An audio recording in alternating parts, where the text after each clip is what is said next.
สบายดีโอเค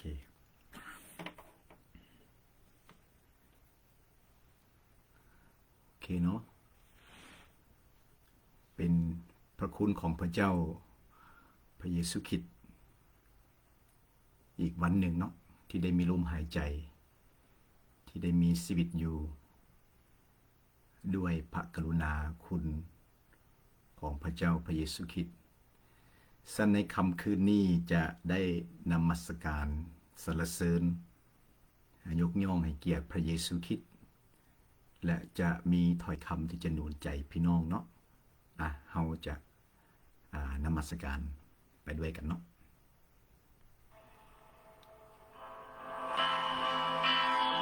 นมัสการไปด้วยกันในบทเพลงว่าถึงสิทธิอำนาจในพระนามพระเยซูฮักโซ่ตวนทุกโซ่ที่อำนาจมืดวิญญาณชั่วที่ซาตานมันบีบมันหักมันจองมนุษย์ในบนโลกนี้ฤทธิ์อำนาจนี้ในพระนามพระเยซูฮาเลลูยาในพระนามพระเยซูฤทธิ์อำนาจมีในพระนามพระเยซูโซ่ตรวนทำลายโซ่ตรวนทำลายโซ่ตรวนจองจำโซ่ตรวนทำลายโซ่ตรวนทำลายโซ่ตรวนมาลายโซ่ตรวนจองจำฮาเลลูยาในพระนามพระเยซูฤทธิ์อำนาจนี้ขอบคุณพระเยซูนมัสการพระเจ้าสรรเสริญพระเยซูคริสต์วิสัยก็ตามฮาเลลูยามีในพระนามพระเยซูฤทธิ์อำนาจมีในพระนามพระเยซูฤทธิ์อำนาจมีในพระนามพระเยซูโซ่ตรวนทำลายโซ่ตรวนมาลายโซ่ตรวนจองจำโซ่ตรวนทำลายโซ่ตรวนมาลายโซ่ตรวนจองจำพักทุกอย่างฮาเลลูยาขอบคุณพระเยซูฮาเลลูยาสบายดีทุกคนเพื่อบูชา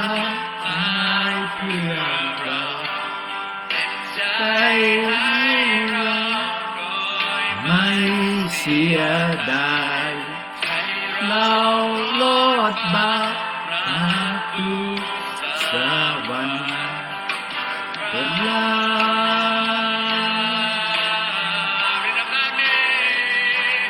ฤทธิ์อำนาจมีในพระนามพระเยซูฮาเลลูยาฤทธิ์อำนาจมีในพระนามพระเยซู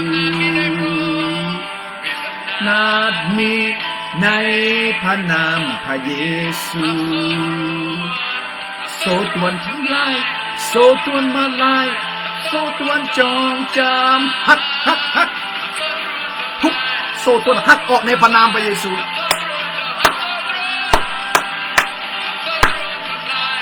โซ่ตรวนลายโซ่ตรวนจองจำ yes break every chain in Jesus name every chain break in Jesus name โซ่ตรวนทุกโซ่ถูกหักถูกแตกสลายนาจมีในพระนามพระเยซูฤทธิ์อำนาจมีในพระนามพระเยซูนาจมีในพระนามพระเยซูโซ่ตรวนมันโซ่ตรวนจองจำ yes โซ่ตรวนทำลายโซ่ตรวนมาลายโซ่ตรวนจองจำโซ่ตรวนทำลายโซ่ตรวนมาลายโซ่ตรวนจองจำ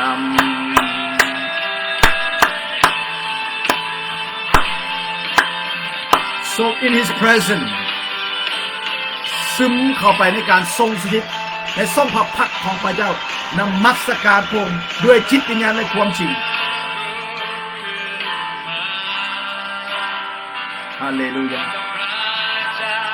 ลุกขึ้นมากองทัพพระเจ้าคนของพระเจ้าในบนโลกนี้ลุกขึ้นมา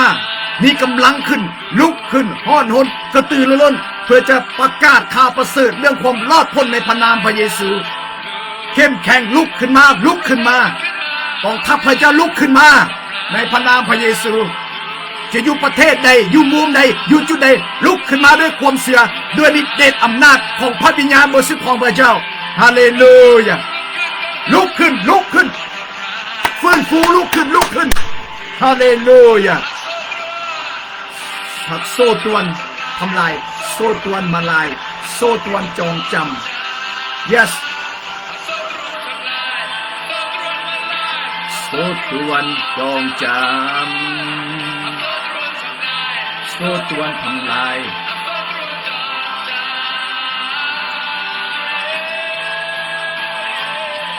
Thank you, Jesus. Hallelujah. Hallelujah. ในพระนามพระเยซูฤทธิ์อำนาจนี้ในพระนามพระเยซูฤทธิ์อำนาจมีในพระนามพระเยซู Yes ฤทธิ์อำนาจนี้พักโซ่ตรวนโซ่ตรวนมาลายโซ่ตรวนจองจำฮาเลลูยาโซ่ตรวนมาลายโซ่ตรวนจองจำโซ่ตรวนทำลายโซ่ตรวนมาลายโซ่ตรวนทุกโซ่ถึกหักถึกทำลายในพระนามพระเยซูโซ่ตรวนมาลายโซ่ตรวนจองจำโซ่ตรวนทำลายโซ่ตรวนมาลายโซ่ตรวนจองจำ Hallelujah Thank you Jesus Yes Hallelujah ขอบคุณพระเยซูอาเมนอาเมนอาเมนอาเมนโอ้ยขอบคุณพระเยซูเมื่อได้นมัสการแล้วก็เมื่อได้สรรเสริญแล้วก็อดกั้นบ่ได้หยุดบ่ได้มันตื่นมันเต้นเนาะโอเคทุกมือก็จะมีสิ่งที่จะหนุนใจพี่น้องเนาะ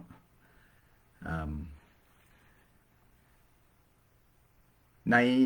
อีกบ่โดนเนาะ2-3 วันประมาณอีก2 วันบอกทางประเทศลาวทางประเทศไทยเนาะเพิ่นก็จะมีการเฉลิมฉลองวันเกิดมาวันปีใหม่สงกรานต์เนาะได้ไปเห็นคลิปตัวหนึ่งแล้วก็บอกว่าโอ้เป็นอาจจะเป็นครูบาอาจารย์ผู้ใหญ่ผู้สูงส่งข้อความส่งข่าวมาบอกว่าในปีใหม่สงกรานต์ปีนี้เพิ่นว่าบ่ให้ผู้ใดต้องใส่เสื้อสีแดงไปเล่นน้ำหรือว่าอยู่ในน้ำอยู่ในบกอยู่ในน้ำบ่ให้ใส่เสื้อสีแดงที่จะฉลองวันปีใหม่และเพิ่นบอกว่าเพราะว่าผีเงือกมันสิเอาสำหรับพวกที่ใส่เสื้อสีแดงในปีใหม่เพิ่นว่าปีนี้อยากจะหนุนใจพี่น้องเนาะแน่นอนเรื่องความเชื่อเรื่องความเข้าใจมันมีมากมายบอกว่าลาวไทยเฮาเนาะมันมีทุกรูปแบบแล้วพวกเขาก็เชื่อว่าอยู่ในโลกของมนุษย์นี่มันมีโลกวิญญาณด้วยแน่นอนอำนาจมืดวิญญาณสัวผีห้ายมีจริงนะบอกว่าถึงว่าพี่น้องจะเชื่อในศาสนาพุทธหรือคริสเตียนหรือในศาสนาใดก็เชื่อว่าเรื่องวิญญาณนี่มีจริงเรื่องผีเรื่องเวทมนต์กลคาถาวิชาอาคมวิญญาณสัวผีห้ายมีแท้บ่มีจริงเนาะ และอยากนูนใจพี่น้องเนาะว่าพี่น้องจะเป็นลาวไทยจะอยู่ในจุดใดโดยเฉพาะกำลังเว้าถึงในช่วงของเทศกาลบุญปีใหม่จะมาถึงวัน2 วันนี้แล้วก็ตามที่ได้ติดตามข่าวมาเกือบเป็นประจำเนาะแต่ละปีมีโดยเฉพาะในช่วงของปีใหม่เนี่ยอุบัติเหตุหรือไม่ได้การตายหรือการเจ็บอุบัติเหตุต่างๆนี่เกิดขึ้นมากมายในช่วงของปีใหม่นี่ใน3 วันนี่ว่าโดยเฉพาะอยู่ทั้งประเทศไทยเลยแหละอุบัติเหตุความวุ่นวายสับสนฆ่าฟันลันแทงตีกันดื่มเหล้าเมาเหล้าเฮฮาก็ตีกันก็ทึกนอนมันความวุ่นวายการทะเลาะวิวาทแม้จะถึงไปถึงความตายแล้วกลับมาหาคำเตือนตัวนี้ที่บอกว่าระวังผีเงือกจะเอาวันนี้อยากนูนใจพี่น้องนะพี่น้องจะเป็นไผ่ก็แล้วแต่อยู่ใส่ก็แล้วแต่ถ้าพี่น้องเป็นผู้หนึ่งที่พี่น้องย่านผีพี่น้องย่านอำนาจมืดวิชาอาคมหรือเรื่องไสยศาสตร์ต่างๆเรื่องวิญญาณแล้วนี่ถ้าย่านนะเสื่อเสือนพี่น้องสักส่วนเซินพี่น้องมาเสือไว้วางใจในองค์พระเยซูคริสต์พี่น้องจะบ่ย่านบ่เพียงแต่บ่ย่านนะพี่น้องจะมีสิทธิอำนาจเนาะเดี๋ยวจะเอาพระคัมภีร์นูนใจในพระคำของพระเจ้าในพระคำของพระเจ้าอยู่ในมาระโกบทที่3เริ่มจากข้อ13-16เนาะพระคัมภีร์บอกแล้วพระองค์ได้เสด็จขึ้นไปถึงภูและพอพระทัยจะเอิ้นผู้ใดมาก็ทรงเอิ้นผู้นั้นการทรงเอิ้นการเลือกทุกอย่างเป็นน้ำพระทัยของพระเจ้าพระเจ้าอยากเลือกอยากเอิ้นผู้ใดสำแดงกับผู้ใดก็ขึ้นกับพระเจ้าเมื่อพระองค์เอิ้นพระองค์เลือกพระองค์เอิ้นแล้วเขาก็มาหาพระองค์อยู่ที่นี่กำลังเว้าถึงสาวกอัครสาวกของพระเยซูหรือภาษาไทยว่าอัครทูตเนาะ12 คนพระองค์ทรงตั้ง12 คนจึงทรงเอิ้นเขาว่าอัครสาวกอัครหมายว่าเป็นผู้แบบสูงสุดใหญ่สุดเนาะอัครเทวดาอัครสาวก12 คนได้เอิ้นมาเป็นอัครสาวกให้อยู่กับพระองค์การทรงเรียกที่สำคัญที่สุดคือการที่ให้มาอยู่ใกล้มาติดสนิทมาผูกพันกับพระเยซู relationship ความใกล้ชิดความผูกพันกับผมนี่คือการทรงเรียกที่สำคัญเมื่อมาอยู่ใกล้กับผมแล้วเพื่อจะใส่เขาไปประกาศอยู่ที่นี้กำลังเว้าถึงการประกาศเรื่องข่าวประเสริฐเรื่องความรอดพ้นเรื่องของพระเยซูเรื่องอาณาจักรของพระเจ้าเรื่องความหวังความรอดพ้นชีวิตนิรันดรในพระเยซูในข่าวประเสริฐนี้คือการที่พระเจ้าทรงหักมนุษย์จึงได้ประทานพระบุตรองค์เดียวคือพระเยซูคริสต์ลงมาบังเกิดเป็นมนุษย์มาตายมาทุกข์ทรมานเจ็บปวดหับเวรหับกรรมและตายบนไม้กางเขนเพื่อมนุษย์แล้วมาตายไทยแทนความผิดบาปของมนุษย์ให้หลุดพ้นจากเวรจากกรรมจากการสาปแช่งจากขุมนรกจากปัญหาจากทุกอย่างเลยให้วิทย์ให้พ้นเป็นความโปรดปรานเป็นน้ำพระทัยของพระเจ้านี่คือข่าวประเสริฐพระเยซูลงมาบังเกิดกับหญิงพรหมจารีและมาถูกทรมานเจ็บปวดเพื่อมนุษย์จะได้หลุดพ้นจากเวรจากกรรมจากบึงไฟนรกและพระคัมภีร์ว่าเมื่อพระองค์ถึกวายพระชนบนไม้กางเขนพระองค์ว่าสำเร็จแล้วพระคัมภีร์ว่าในวันทวน3พระองค์ฟื้นพระชนขึ้นมาพี่น้องที่รักนี่คือข่าวประเสริฐข่าวดีในปัจจุบันนี้ในโลกของสังคมนะมิได้ข่าวร้ายพี่น้องตามโซเชียลมีเดียนี่บ่ว่าข่าวไทยข่าวลาวอยู่ประเทศใดมิได้ข่าวร้ายๆบ่มีข่าวดีเลยบ่มีข่าวประเสริฐ แต่ข่าวประเสริฐเรื่องของพระเยซูคริสต์เป็นเรื่องของความรอดพ้นจากเรื่องของฝ่ายวิญญาณจากเวรจากกรรมจากบึงไฟในโลกจากอุปสรรคจากปัญหาจากความกดดันจากทุกสิ่งอย่างที่มันเป็นสิ่งที่ทั้งลบและสิ่งที่ชั่วให้พระเจ้ามีแผนการจากไทยมนุษย์พระเจ้าเอิ้นสาวกมาอยู่กับพงแล้วยังให้เข้าไปประกาศบ่เพียงแต่ประกาศเรื่องข่าวประเสริฐหรือเรื่องราชอาณาจักรของพระเจ้าแต่พระคัมภีร์บอกว่าพระองค์ได้ให้อัครสาวกของพระเยซูนี่มีอำนาจในการยังไล่ผีหรือขับผีในหลายบทว่าอยู่ในมาระโกบทที่6 ข้อ 7ก็ว่าพระองค์ทรงเอิ้น12 คนมาแล้วตั้งให้เขาออกไปเป็นครูแล้วประทานให้เขามีอำนาจเหนือผีถอยให้พี่น้องจะอยู่ใส่ก็แล้วแต่ถ้าพี่น้องเป็นผู้หนึ่งที่ย่านเรื่องวิญญาณชั่วบ่มีกำลังในการจะต่อสู้แต่ความเป็นจริงแล้วมนุษย์บ่มีผู้ใดหลุดพ้นจากอำนาจมืดจากวิญญาณชั่วผีให้ได้นอกจากมาเพ่งในพระเยซูนอกจากมาอยู่ภายใต้พระคุณการปกป้องการสำละการคุ้มครองด้วยพระโลหิตของพระเยซูฤทธิ์อำนาจในพระโลหิตของพระเยซูปกป้องคุ้มครองและวิญญาณชั่วผีให้นี่ทำอย่างเฮาบ่ได้แต่มันตรงกันข้ามเฮานี่มีสิทธิอำนาจที่จะไล่มันที่จะต่อสู้ต่อต้านมันในพระนามพระเยซูนะพระคัมภีร์เบ้าอยู่ใน1 โยฮันนะบทที่5 ข้อ 19พระคัมภีร์บอกว่าเนาะพวกเฮาทั้งหลายก็ฮู้ว่าพวกเฮาเกิดมาจากพระเจ้ามนุษย์ในบทโลกนี่นะเกิดมาจากพระเจ้าแต่มนุษย์โลกทั้งหมดจมอยู่ภายใต้อำนาจของมาร1 โยฮันบทที่5 ข้อ 19ในจุดนี้เขาเห็นว่ามนุษย์พระคัมภีร์ว่ามนุษย์ทุกคนจมอยู่ภายใต้อำนาจของมารในตาเนื้อกายนี่เขาบ่เห็นดอกเขาถือผูกมัดสิ่งใดมันบ่ได้มีโซ่มันบ่ไม่ได้มีเสื้อที่มัดเขาอยู่แต่ในวิญญาณในเรื่องของฝ่ายวิญญาณนี่มนุษย์ตกเป็นทาสถืออำนาจมืดมันบีบมันคุมหลายคนน่ะอยากทำดี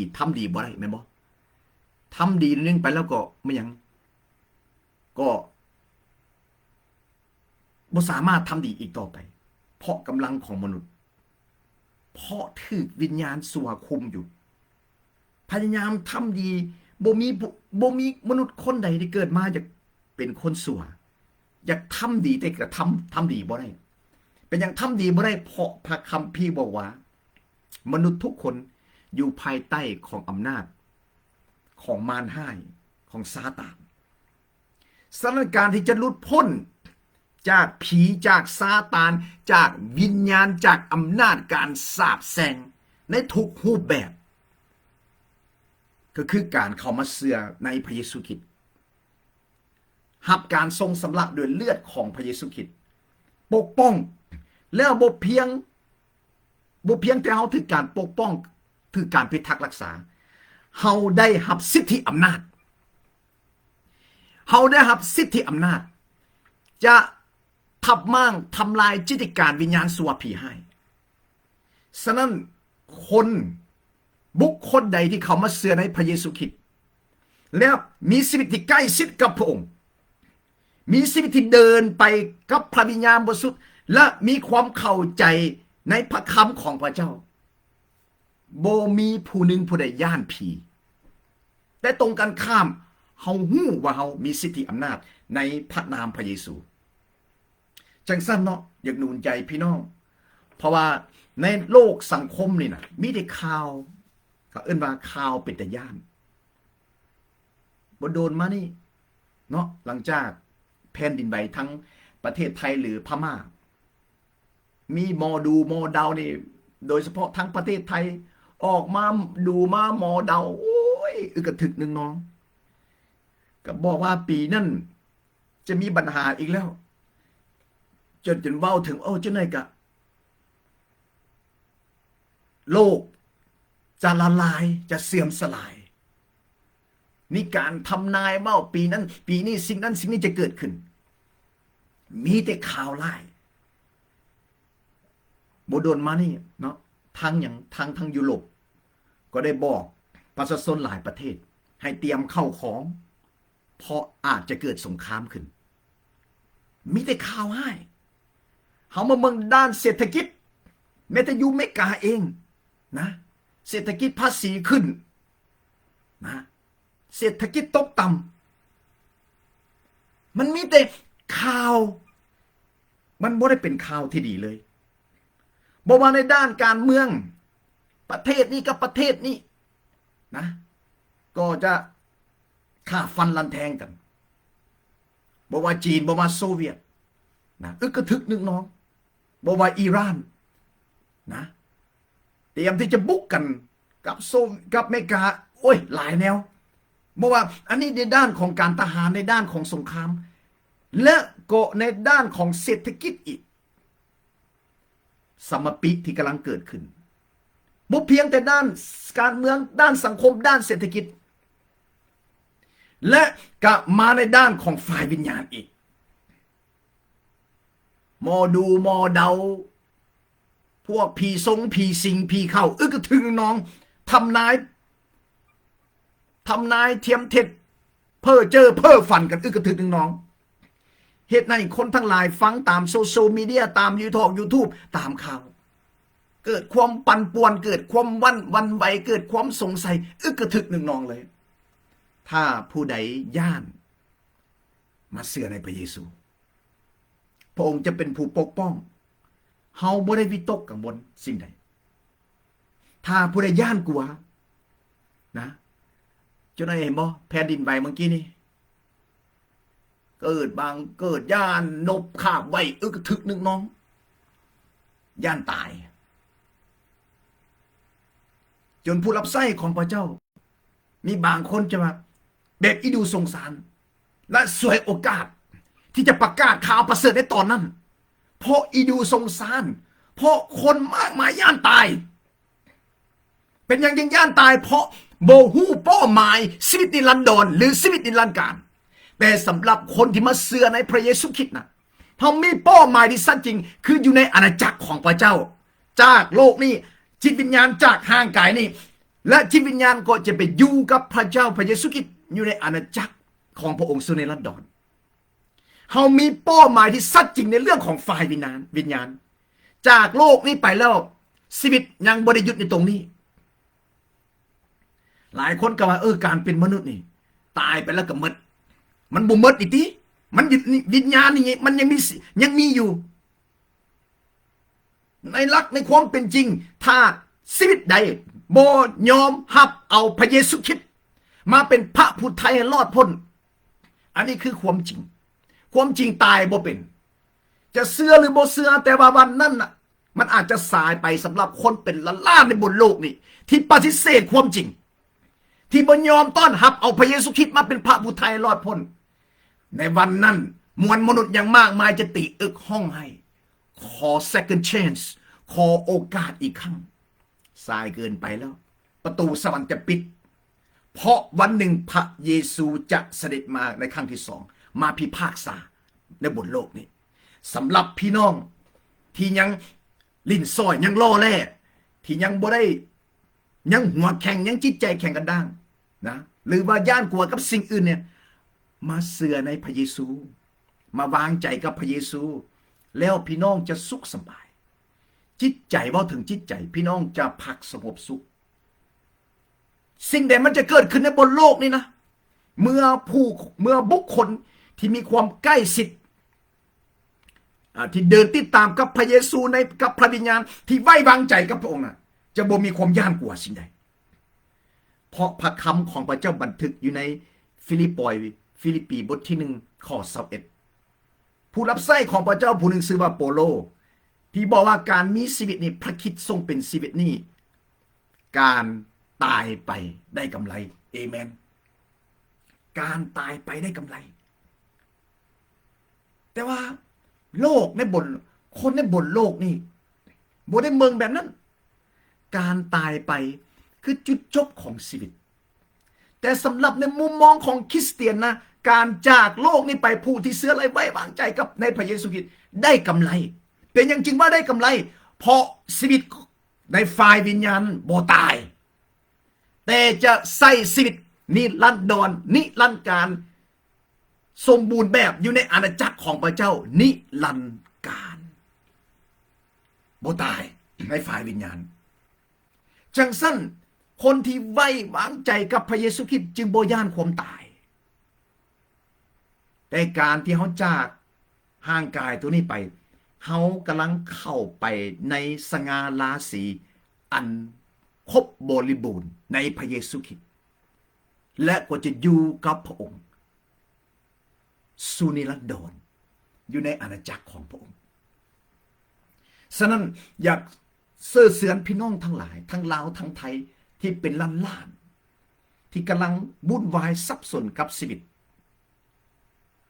กำลังท้อใจกำลังย่านกลัวในเหตุการณ์นี้บอกว่าในด้านการใช้สิทธิการทำมาหากินในด้านเศรษฐกิจหรือในด้านของฝ่ายวิญญาณสมองแต่ละมือนี่ปั่นป่วนทุกโศกเมื่อยล้าย่านกลัวมาเพิ่งในพระเยซูคริสต์พระองค์จะเพิ่มเติมให้กำลังอำนาจในสิทธิของพวกเขาเหมือนพระคัมภีร์บอกว่าเนาะที่บอกว่าในมาระโกบทที่3ข้อ16นี่นะข้อ15พระองค์ได้เอิ้นเขามาอยู่กับพระองค์และให้เขาไปประกาศคือการรับใช้บ่เพียงแต่ประกาศบ่เพียงแต่รับใช้แต่ให้มีสิทธิอำนาจที่ขับไล่ผีออกมีสิทธิอำนาจบอกว่ามาระโกบทที่6ข้อ7พระองค์ประทานให้เขามีอำนาจเหนือผีถอยให้จังสั้นสำหรับลูกของพระเจ้าสำหรับคริสเตียน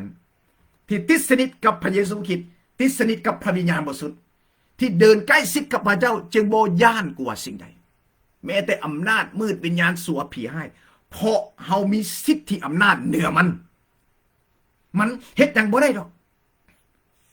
มันเฮ็ดหยังบ่ได้แต่เฮานี่มีสิทธิที่จะสั่งและผูกมัดที่จะสามารถทำลายจิตการของซาตานด้วยสิทธิอำนาจในนามพระเยซู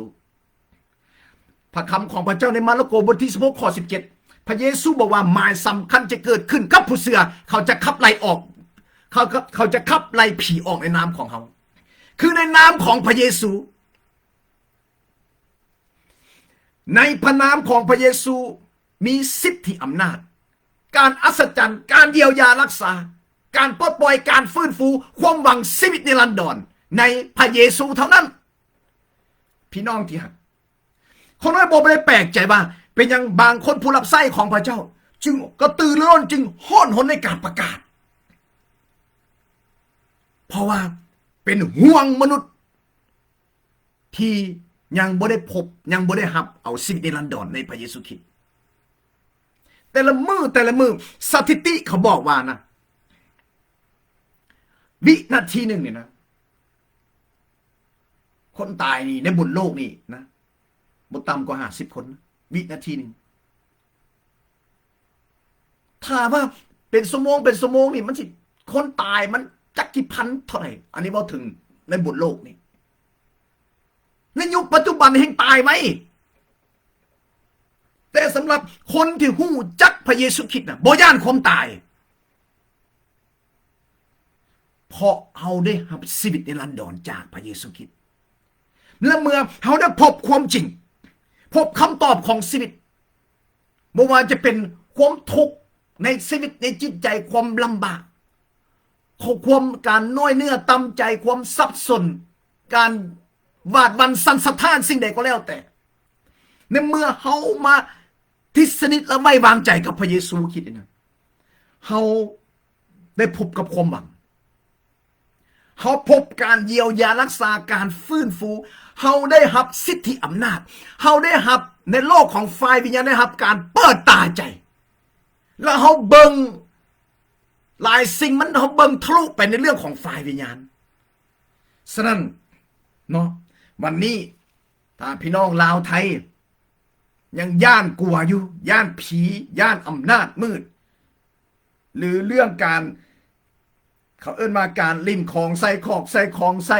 เวทมนต์กลกระถาอะไรก็แล้วแต่มาเชื่อในพระเยซูนะอำนาจผีวิญญาณสัวผีให้แล้วนี่นะมันบ่มีอิทธิพลเหนือคนของพระเจ้า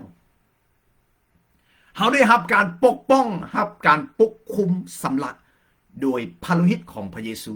ใน1 โยฮันบทที่ 1 ข้อ 7พี่น้องฉะนั้นในพระโลหิตของพระเยซูในพระนามของพระเยซูมีอำนาจศักดิ์สิทธิ์อิทธิฤทธิ์มหัศจรรย์ปกป้องคุ้มครองประทานสิทธิ์ใหม่เปลี่ยนแปลงมุมมองของสิทธิ์เปิดตาหูตาวิญญาณออกแล้วเขาเข้าใจในโลกของฝ่ายวิญญาณพี่น้องที่หักจังสั้นจากหนุนใจพี่น้องเนาะบ่ต้องย่านเมื่อเขามาเชื่อในพระเยซูคริสต์แล้วนะแต่กี้คนน้อยก็เป็นผู้หนึ่งที่ย่านนั่นแล้วก็ย่านนี่ย่านไปหมดความมืดกับย่านอันนี้กับย่านอันนั้นกับย่านแต่ขอบคุณพระเยซูพระเจ้าบริประทานผู้รับใช้ของพระเจ้าคือโปโลเนาะลากระเบ้าให้แกเขาเอิ้นว่าอย่างลูกฝ่ายวิญญาณเนาะคืออย่างคือติโมเธียวเนาะที่บอกว่าพระเจ้านี่นะพระเจ้าบ่ได้ประทานจิตวิญญาณในการย่านกลัวนะพระเจ้าบ่ได้ประทานแต่จิตวิญญาณในการย่านกลัวแต่พระเจ้านะประทานจิตใจที่ประกอบด้วยภาษาอังกฤษว่า power สิทธิอำนาจความหักและการรู้จักบังคับตนอยู่ใน2 ติโมเธียวบทที่ 1 ข้อ 7เนาะพระเจ้าบ่ได้ประทานจิตใจหรือจิตวิญญาณในการย่านกลัว the spirit of fear ฉะนั้นผู้ใดย่านนะความย่านบ่ได้มาจากพระเจ้าความย่านมาจากผีมาจากวิญญาณสัวผีให้ความย่านความน้อยเนื้อต่ำใจสิ่งที่มันเป็นทั้งลบที่มันปวดหัวที่มันอุกอังที่คิดจะฆ่าตัวตายชีวิตมันสิ้นหวังมันเฮ็ดหยังบ่ขึ้นบ่เกินบ่ไปบ่มาเจ็บแล้วเจ็บอีกซ้ำแล้วซ้ำอีกล้มแล้วล้มอีกชีวิตขาดสันติสุขชีวิตขาดความบังขาดพลังมาพึ่งในพระเยซู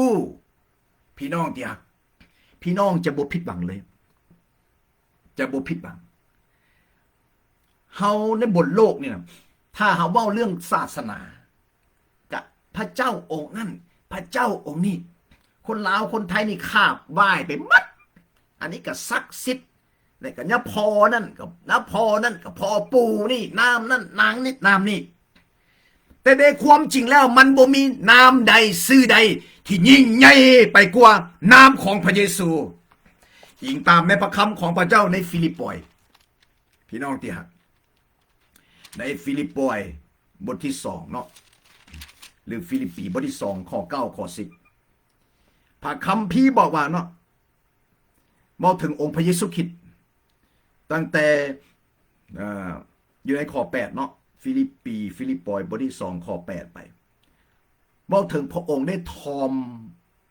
พระทัยทอมลงคือพระเยซูคริสต์ยอมเสื่อฟังจนถึงความมรณาคือถึงความมรณาที่ไม่กังแขกคือความตายพระเยซูคริสต์ยอมเสื่อฟังยอมจำนนจนถึงความมรณาคือการวายพระชนม์บนไม้กางเขนข้อ9เหตุฉะนั้นพระเจ้าจึงได้ยกพระองค์พระบิดาได้ยกพระเยซูขึ้นถึงที่สูงสุดคำว่าสูงสุดแล้วจำทับเลยแหละบ่มีน้ำเด็กเหนือกายน้ำพระเยซูแล้วซึ่งอยู่เหนือน้ำทั้งปวงเห็นบ่พระเจ้าได้ยกพระเยซูขึ้นสูงสุดได้ทรงประทานพระนามคือพระนามพระเยซู ซึ่งอยู่เหนือน้ำทั้งปวงและนี่แหละที่กำลังบอกว่าอยู่ในบนโลกนี้หลายคนอาจโอ้เสือมีพระเจ้าหลายองค์พระเจ้าองค์นั้นอยู่ฮินดูซะเนี่ยอยู่อินเดียนี่ศาสนาฮินดูนี่ป้าดิโถอันใดก็ข้าบไว้เบิดหูหนวกตาบอดงมงายกันไปเบิดข้าบไว้ดวงเดือนดวงดาวข้าบไว้แม่น้ำคงคางัวกับข้าบไว้งัวขี่ยางกายหนทางนี่ไว้ต้องได้ยุดข้าบไว้หนูข้าบไว้ไม่ยังงัวควายสร้างข้าบไว้ลิงข้าบไว้ไปหมดละศักดิ์ศาแนวได้แปลกๆนะข้าบไปแล้วศักดิ์สิทธิ์ไปหมดนะโดยเฉพาะทั้งอินเดียนี่ฮินดูนี่เจ้าหน่อยถ้าเด็กน้อยเกิดมามีคนแปลกๆมีคนลายๆแปลกนึงอะไรไม่ขาบไปแหละบูชากันแหละเอาทูบเอาเทียนเป็นอบแหละไม่แต่คนลาวคนไทยก็มากมายงมงายนะเจ้าหน่อยก็เอาทูบเอาเทียนเอายังไปไหว้ไปยังไปคาบบอนนั่นบอนนี่อยู่ประเทศลาวประเทศไทยนี่เต็มเจนั่นเจนี่จักมียังนะเสาเฮือนเสาฟ้าต้นกล้วยก็มี มีปีหนึ่งตรงนี้มันอยู่ไชนออยู่ลาวบ่อยู่ไทยมันมีต้นกล้วยที่มันกล้วยมันออกมาหลายสั้นบ่มันแปลกๆนะอันคนลาวคนไทยขนาดอันไหนแปลกๆเนี่ยเพิ่นคาบไว้แล้วแหละโอ้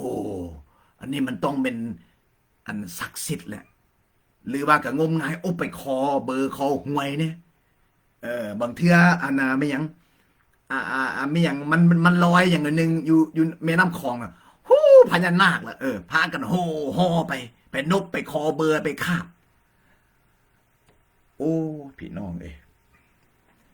เขาน้อยเห็นแล้วเขาน้อยคืออีดูสงสารเลยเนาะมนุษย์นี่ถือการปกปิดในด้านของฝ่ายวิญญาณรับหูรับตาไปหมดละงมงายไปหมดละข้าใบแล้วมันได้อย่างไรชีวิตดีขึ้นบ่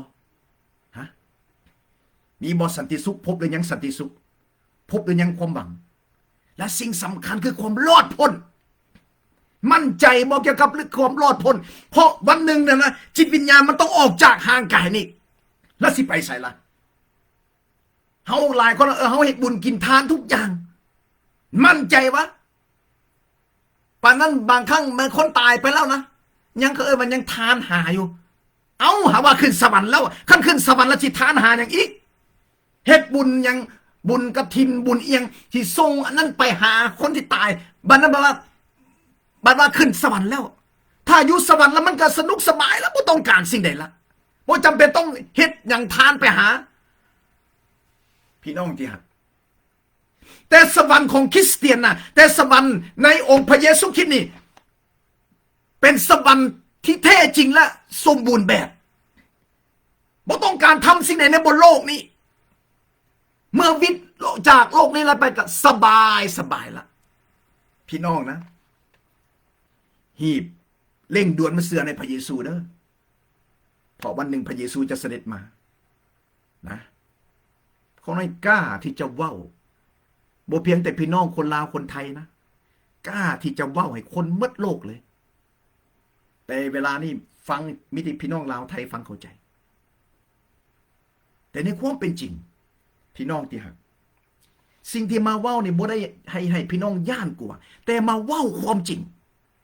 ให้พี่น้องได้พบเส้นทางได้พบคำตอบเพื่อพี่น้องจะบ่ย่านวิญญาณสัวผีให้จะบ่ย่านในปัญหาที่มันจะเกิดขึ้นในอนาคตเราจะต้านทานเราจะต่อสู้ได้โดยที่มีพระคริสต์พระเยซูคริสต์ผู้ทรงกำลังในพระคำของพระเจ้าผู้รับใช้ของพระเจ้าอาจารย์เปาโลนี่แหละเปาโลหรือโปโลนี่แหละภาษาลาวว่าอาจารย์โปโลเปาโล ไทยกับเปาโลเนาะก็เว้าอย่างสัจจริงอยู่ในบทที่4ฟิลิปปอยอยู่ในข้อ13เฮาสามารถต่อสู้กับทุกสิ่งได้โดยมีอย่าง มีพระคริสต์โดยมีพระเจ้าพระเยซูคริสต์ผู้สู้กำลังพี่น้องเห็นบ่พี่น้องอยากต่อสู้กับทุกสิ่งอย่างบ่มาเพิ่งในพระเยซูพี่น้องจะได้หับกำลังอย่างมากมายแบบหูตาวิญญาณมันเปิดออกมันอัศจรรย์สิ่งที่บ่เคยเห็นสิ่งที่บ่เคยได้ยินสิ่งที่สมองคิดบ่ได้พระคัมภีร์ก็ว่าอย่างสัจจริงนะพี่น้องนะเอาเปิดให้เบิ่งก็ได้อยู่ใน1 โครินโธเนาะ1 โครินธ์บทที่2ข้อ9ข้อ10สิ่งที่ตามองบ่เห็นหรือบ่เห็นสิ่งที่หูตาเนื้อหนังหูเนื้อหนังบ่ได้ยินสิ่งที่มนุษย์คิดคือสมองคิดบ่ออกพระคัมภีร์บอกว่าพระเจ้าทรงจัดแจงสิ่งเหล่านี้ไว้สำหรับผู้ที่ฮักพระองค์มาเชื่อในพระเยซูติดสนิทใกล้ชิดฮักพระองค์แล้วจะพบความยิ่งใหญ่การเปิดเผยความล้ำลึกในด้านในเรื่องของฝ่ายวิญญาณ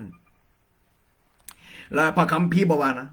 พระองค์ทรงจัดแจงไว้สำหรับผู้ที่ฮักพระองค์ผู้ที่ฮักเท่านั้นเด้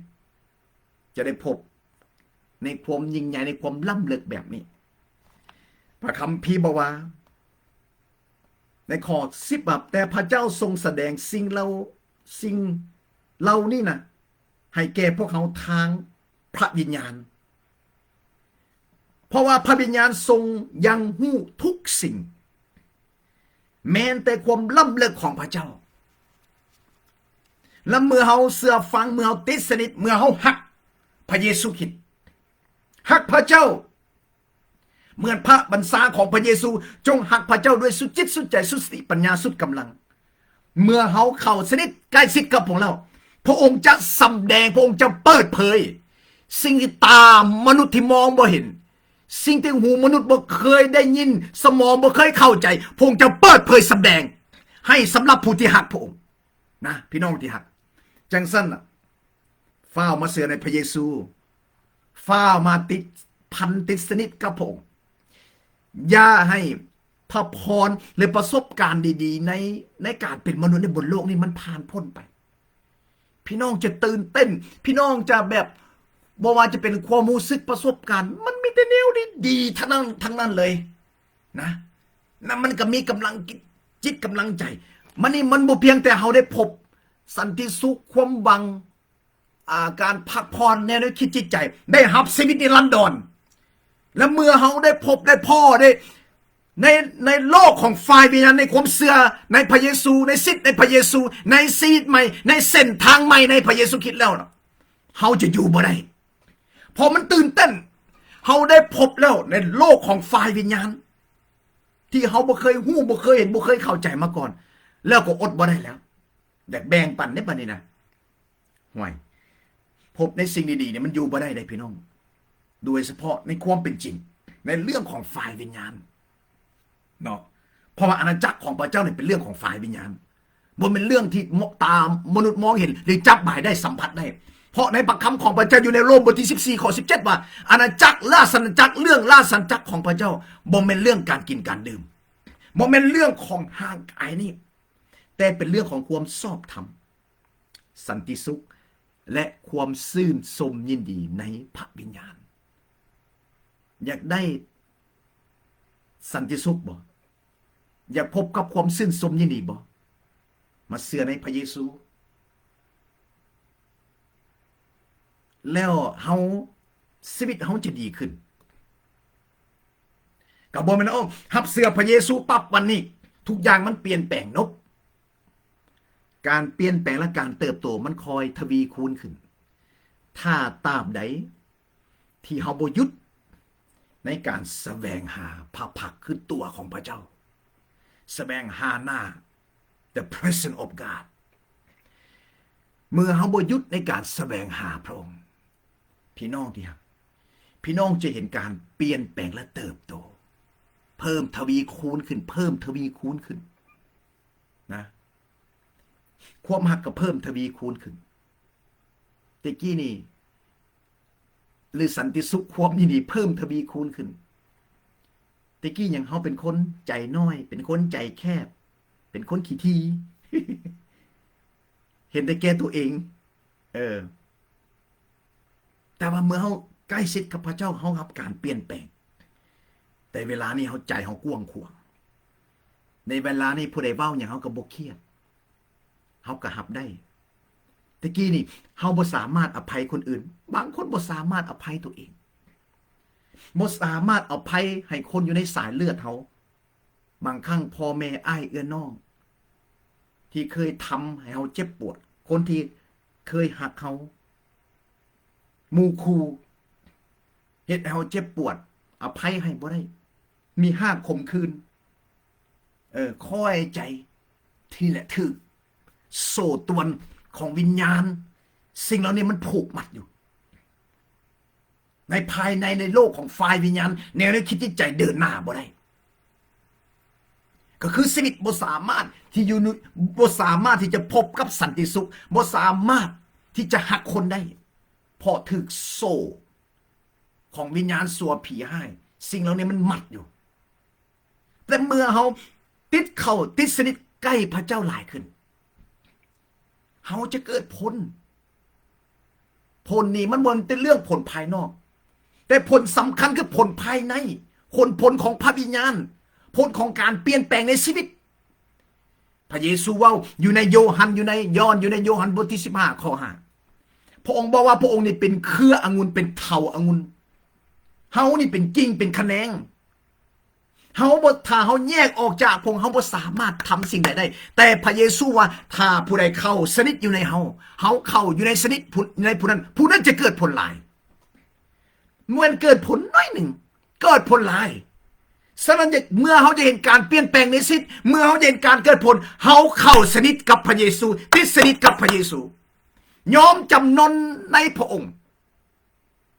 เพราะน้ำพระทัยของพระเจ้าพระคัมภีร์ก็ว่าอยู่ในอย่างมาระโกบทที่3นะ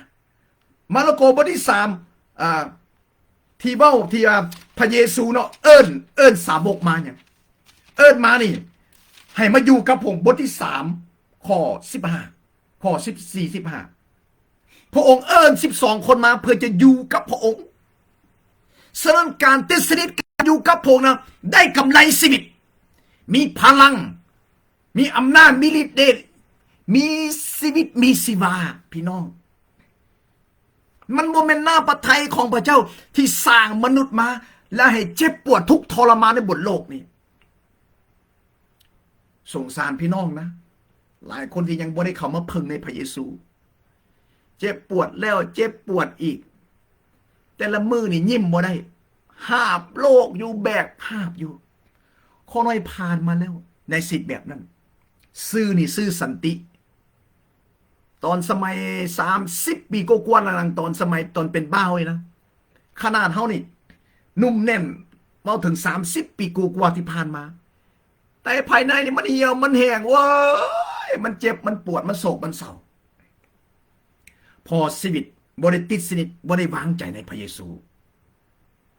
พี่น้องที่รักน้ำพระทัยของพระเจ้าอยากให้เฮานี่อยู่กับพระองค์เมื่อเฮาอยู่กับพระองค์นะพระองค์ทรงเป็นพระเจ้าที่ทรงพระชนอยู่เฮาก็จะมีชีวิตชีวาถ้าสำหรับพี่น้องเชื่อในพระเยซูแล้วรับเอาพระเยซูแล้วเขาน่าจะให้พี่น้องพิจารณาในสิทธิ์ของพี่น้องนะถ้าสิทธิ์ของพี่น้องนะเป็นชีวิตที่บ่มีสิทธิ์ชีวาเหี่ยวแห้ง3 มื้อดี4 มื้อไข้ภาษาไทยว่าจะได้23เย็น3บ่ แบบมันขึ้นลงมันมื้อนี้ดีใจมื้อนั้นมื้อต่อมาทุกโศกมื้อนี้ล่าเริงมื้อต่อมาเจ็บปวดอีกแล้วนะนั่นบ่แม่นชีวิตที่พระเจ้าอยากให้พวกเขามีแต่เมื่อเขาเชื่อฟังเมื่อเขาติดสนิทกับพระองค์นะพี่น้องพระเจ้าเป็นพระเจ้าที่ทรงพระชนอยู่พระองค์ทรงเป็นพระเจ้าในโลกทั้งฝ่ายวิญญาณและฝ่ายร่างกายพระองค์สามารถประทานและเปลี่ยนแปลงหัวใจ หรือจิตวิญญาณหรือร่างกายหรือในทุกรูปแบบพระองค์ทำได้เพียงแต่ว่าเขามีความเสื่อบ่เขาไว้วางใจในพระองค์บ่ถ้าเขาเสื่อเขาจะเห็นความยิ่งใหญ่ของพระเจ้าเห็นการทำงานของพระวิญญาณอยู่ในชีวิตของเขาแหละการอัศจรรย์ที่สุดยอดอย่างตัวน้ำมือหนึ่งคือความรอดพ้นการต้อนรับพระเยซูนะพี่น้องได้รับความรอดพ้นบังเกิดใหม่ที่แท้จริงได้รับชีวิตนิรันดรเนี่ยคือการอัศจรรย์ที่สุดยอดการอัศจรรย์ต่อมาคือการเปลี่ยนแปลงภายในเขาหลายครั้งเขาบอกถึงการอัศจรรย์คนหูหนวกตาบอดคนตายฟื้นขึ้นมาโรคมะเร็งหายโรคโควิดหายแน่นอนบ่ได้ปฏิเสธเรื่องการอัศจรรย์ในการเยียวยารักษาในร่างกายแต่การอัศจรรย์อีกแบบหนึ่งที่ยิ่งใหญ่ที่หลายคนยังบ่ได้พบคือการเปลี่ยนแปลงภายในชีวิตที่มนุษย์ที่มีสันติสุขที่มีไสสนะที่ยิ้มได้อยู่แบบสบายในจิตใจชีวิตที่อยู่เหนือปัญหานี่แหละคือชีวิตแห่งการอัศจรรย์อีกคำศัพท์หนึ่งเขาเอ่ยว่าชีวิตที่อยู่เหนือธรรมชาติเป็นยังเพราะว่าเขาเชื่อในพระเจ้าผู้ที่อยู่เหนือธรรมชาติเขาเชื่อในพระเจ้าพระเยซูคริสต์พระเจ้าตรีเอกานุภาพพระบิดาพระพุทธพระวิญญาณบริสุทธิ์เป็นพระเจ้าองค์เดียวในนามพระเยซูคริสต์ที่พระองค์ทรงเป็นพระเจ้าที่สร้างสรรพทุกสิ่งอย่างในบนโลกนี้สิ่งที่ตาเห็นและตาบ่เห็นพระองค์เป็นพระเจ้าที่อยู่เหนือธรรมชาติและเมื่อเราติดตามพระเจ้าผู้ทรงฤทธานุภาพเกียงไกรยิ่งใหญ่อลังการที่อยู่เหนือธรรมชาติเราได้รับพระวิญญาณของพระเจ้าผู้ทรงเป็นพระเจ้าที่มีอิทธิพลที่มีอำนาจมีฤทธิ์เดชอยู่ในชีวิตของเราชีวิตของเราจึงกลายเป็นชีวิตแห่งการอัศจรรย์ชีวิตของเราจึงกลายเป็นชีวิตที่อยู่เหนือธรรมชาติคือมีชีวิตที่อยู่เหนือปัญหาชีวิตจิตวิญญาณที่บินขึ้นบินขึ้นสูงเหมือนนกอินทรีที่อยู่เหนือลมพายุคือปัญหาในบนโลกนี้ถ้าเขาเชื่อฟังถ้าเขายอมจำนนถ้าเขาไว้วางใจในพระเยซูคริสต์ในองค์พระวิญญาณบริสุทธิ์ผู้ทรงเป็นพระเจ้าบ่ต้องท่าว่าโอ้ต้องไปท่าครับเอาอยู่สวรรค์ดอกเขาพบการอัศจรรย์อยู่ในบนแผ่นดินโลกนี้เขาพบพระพรเขาพบความหักเขาพบการฟื้นฟูเขาพบการเยียวยารักษาพระพรนานาประการยิงตามเอเฟโซนะบทที่1บอกว่าจะเป็นพระพรในฝ่ายวิญญาณหรือพระพรในด้านกายภาพเอเฟซัสบทที่1ข้ออย่างข้อ3โปโลบอกว่าสาธุการแด่พระเจ้าคือพระบิดาของพระเยซูคริสต์ของพวกเขาทั้งหลายผู้ทรงโปรดประทานพระพรทุกประการฝ่ายวิญญาณทุกประการพระพรนานาประการพระพรทุกประการฝ่ายวิญญาณพระเยซูว่าอยู่ในโยฮันยอห์นบทที่10ข้อ10เฮามาเพื่อทานทั้งหลายจะมีชีวิตและชีวิตครบบริบูรณ์พระเยซูได้เว้าอยู่ในโยฮันบทที่14บอกข้อ27พระองค์บอกว่าจังได๋สันติสุขที่เฮามอบแก่พวกท่านนะบ่เหมือนโลกให้นะมันมีหลายสิ่งหลายอย่างที่พระองค์ได้ประทานให้บ่เพียงแต่ชีวิตนิรันดรพระองค์ประทานฤทธิ์อำนาจให้แก่พวกเขาอิงตามอยู่ในจิตการบทที่1ข้อ8ท่านทั้งหลายจะได้รับราชทานฤทธิ์เดชเมื่อพระวิญญาณลงมาถึงท่านหรือลงมาเหนือท่านจะได้รับฤทธิ์อำนาจฤทธิ์เดชของพระวิญญาณบริสุทธิ์มีสิทธิอำนาจในนามพระเยซูได้รับชีวิตนิรันดรได้รับสันติสุขรับการฟื้นฟูรับการเยียวยารักษาบาดแผลภายในบ่น้อยใจอีกแล้วบ่ย่านกลัวอย่างอีกแล้ว บ่หงุดหงิดอยู่แบบสบายสบายจิตใจไผจะเว้าไผจะด่าไผจะโจมตีนินทากล่าวหาเว้าไปโลดบ่ได้วุ่นวายสบายสบายเพราะเฮาพบกับสันติสุขที่แท้จริงเฮากำลังอยู่ในโลกสังคมที่กำลังมันวุ่นวายบ่ว่าด้านเศรษฐกิจบ่ว่าด้านศาสนาบ่ว่าด้านของฝ่ายวิญญาณด้านการเมืองมันวุ่นมันวายกันหมดโซเชียลมีเดียเบิ่งโลดข่าว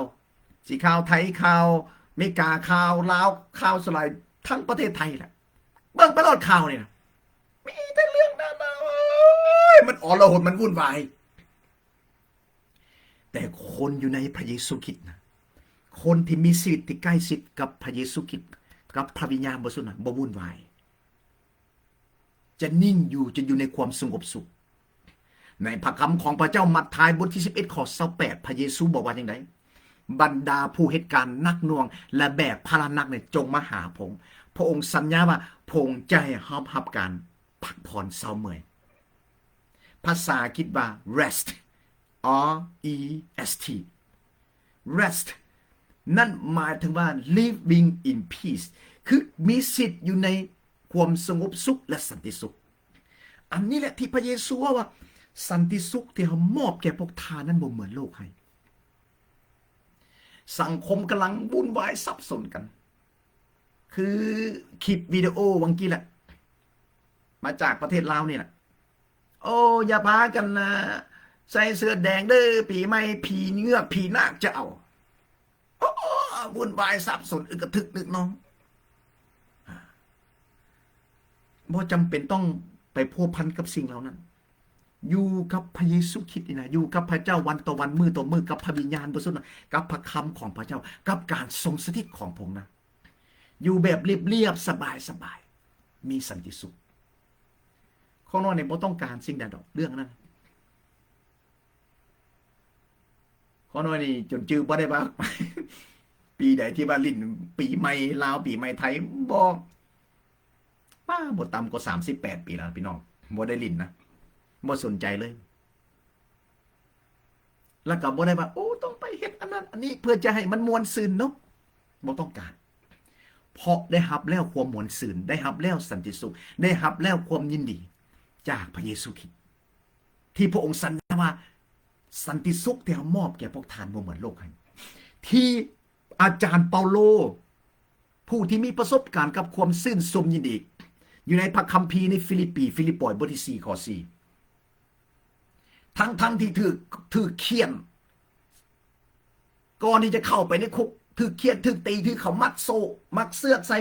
เขายัดเข้าไปในห้องสั้นในนะแต่ในที่สุดพระวิญญาณบริสุทธิ์เนาะก็ดลใจหลังจากที่ได้กันยังอยู่ในคุกอยู่ได้เขียนจดหมายหลายฉบับมาหนุนใจคนอยู่นอกคุกแต่โตนึงกับเบ้าถึงในฟิลิปปอยบทที่4ข้อ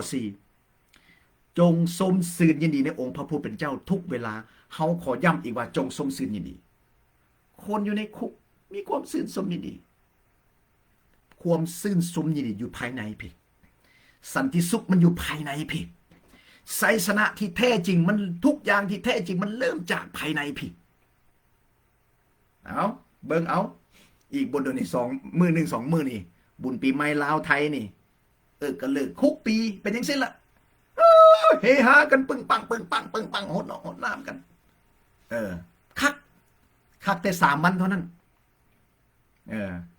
บัดบิดไปแล้วก็เศร้าอีกคอตกอีกเพราะว่าลิ้นลายเมื่อยดื่มหลายจ่ายเงินหลาย มีแต่แนวเสียบ่ได้จักอย่างป่านนั้นก็ว่าคักมีแต่อาการปึ้งปังแต่ว่าบางครั้งใน3 มื้อก็เมาอยู่วุ่นวายกันอยู่เขาน้อยเนี่ยบ่เสียพวกกีบภาษาลาวว่ากีบ ภาษาไทยว่าหยังสตางค์บอกบ่เสียภาษาอังกฤษบ่เสียเพราะเซ็นบ่ได้จ่ายอีหยังแต่มีสันติสุขภายในบ่ได้ไปวุ่นไปวายอีหยังเงินเซ็นหนึ่งก็บ่เสียสตางค์หนึ่งกีบหนึ่งก็บ่เสียสันติสุขเลยได้ฟรีๆนั่งอยู่บ้านก็ได้บ่ บ่จำเป็นต้องไปหดน้องหดน้ำกับผู้ใดบ่จำเป็นต้องไปเสียเงินแต่งตัวทากับแป้งไปบุ่นไปวายอย่างอยู่บ้านก็ได้เพราะอยู่กับพระเจ้าสันติสุขเนี่ยอยู่ภายในพี่นะความยินดีได้รับแล้ว เมื่อได้รับแล้วก็อดบ่ได้อยากมาแบ่งปันอยากมาเบ้าความจริงอยากให้พี่น้องได้แล้วพี่น้องได้ละบ่ล่ะนะอยากให้พี่น้องได้สันติสุขทานได้แล้วแบ่งปันออกไปเป็นพยานส่งต่อบอกคนต่อไปมาเชื่อในพระเยซูฮ้อนใจนะเห็นบ่เมื่อกี้นี่แผ่นดินไหววุ่นวายซับซ้อนตกตะลึงย่านกว่ากันอึกกระทึกน้องๆถ้าย่านตายนะมาเชื่อในพระเยซูเอาง่ายๆแล้วแหละนะย่านอะไรก็มาเชื่อในพระเยซูแหละแล้วมันจะวิทย์ความย่านวิทย์ความทุกข์วิทย์มิได้ผ่านพ้นไปหมดนะบ่ต้องย่านพี่น้องที่หักขอบคุณพระเยซูเนาะการมาเชื่อในพระเยซูแม้แต่ได้กับได้แต่ป่านนั้นคนก็ยังเฮ้ยแม่นบ่เอาอีหยังบ่ล่ะนะถ้าอยากโศกเศร้าถ้าอยากเมื่อยเจ็บปวดก็อยู่บนนั้นแหละถ้าตามใดบ่มาเชื่อในพระเยซูบ่มาไว้วางใจกับพระองค์เองอย่าหวังเลยนะว่าจะพบกับสันติสุขที่แท้จริงอย่าหวังเลยจะพบความเจริญภายในจะถือศีลบำเพ็ญตัวก็อย่าหวังเลยบ่พบดอกนะอย่าให้ซาตานวิญญาณส่วนมันหลอกลวงเขาเลยนะบางคนก็หลอกตัวเองบ่เพียงหลอกผู้อื่นก็หลอกตัวเองอีก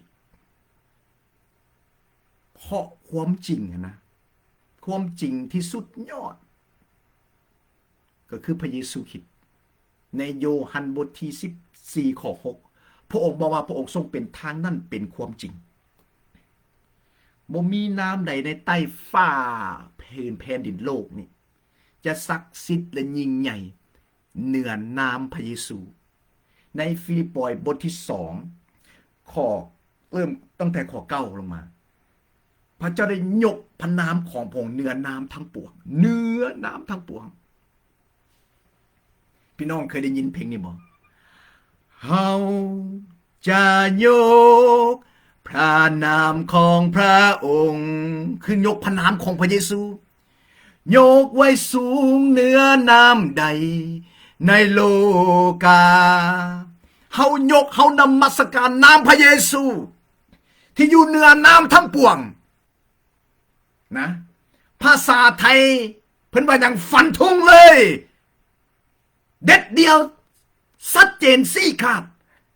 ในการเชื่อถือในพระนามพระเยซูนามเดียวองค์เดียวที่ศักดิ์สิทธิ์ยิ่งใหญ่อำนาจฤทธิ์เดชอัศจรรย์ที่อยู่เหนือน้ำทั้งปวง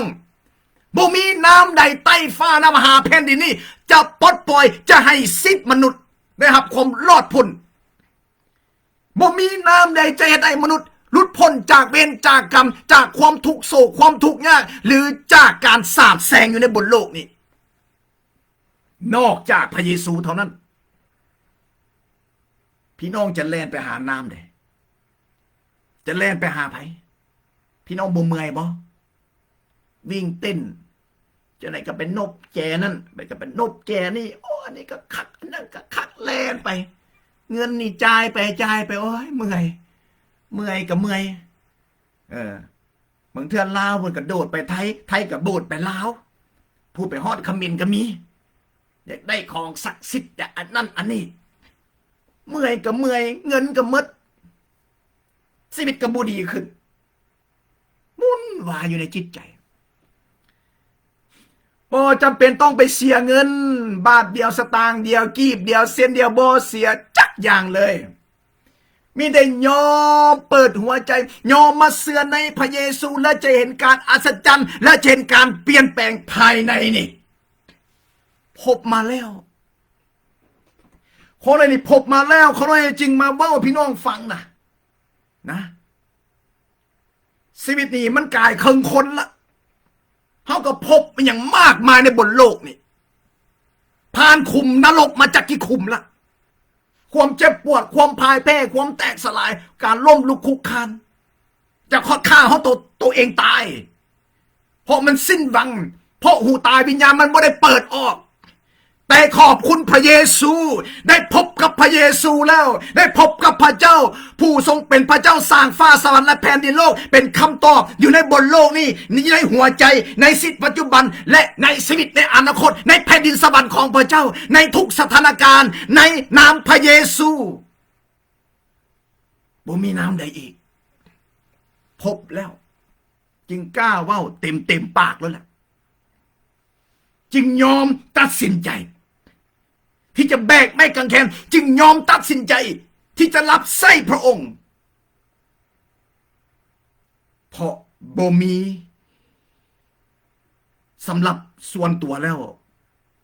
มันบ่มีอะไรสะใจไปกว่าการมีชีวิตติดสนิทกับพระเจ้าพระเยซูคริสต์กับพระวิญญาณบริสุทธิ์ yes พระบิดาพระเจ้าตรีเอกานุภาพและการรับใส่พระเยซูคริสต์เป็นชีวิตจิตใจแล้วมันมีสันติสุข